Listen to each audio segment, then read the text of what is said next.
हई शहर के क्यों ने कवरिया तो हम हई गौवा के किंग हो बाबा जे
शहर के क्यों ने कवरिया तो हम हई गौवा के किंग हो बाबा जे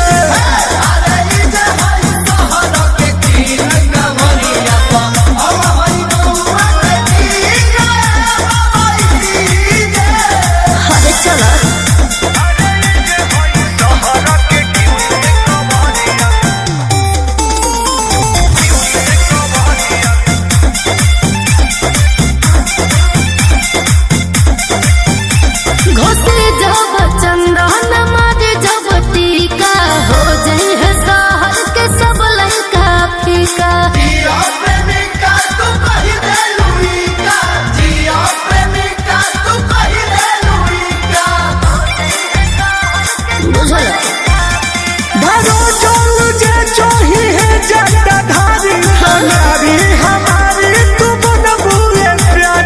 ऐसा फील हो रहा है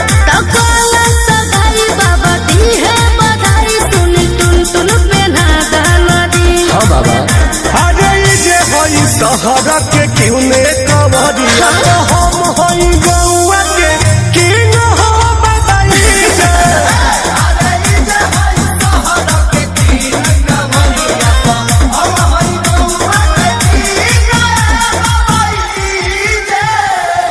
हाथ रिंग पहना दो श्रीमणी हो जाए।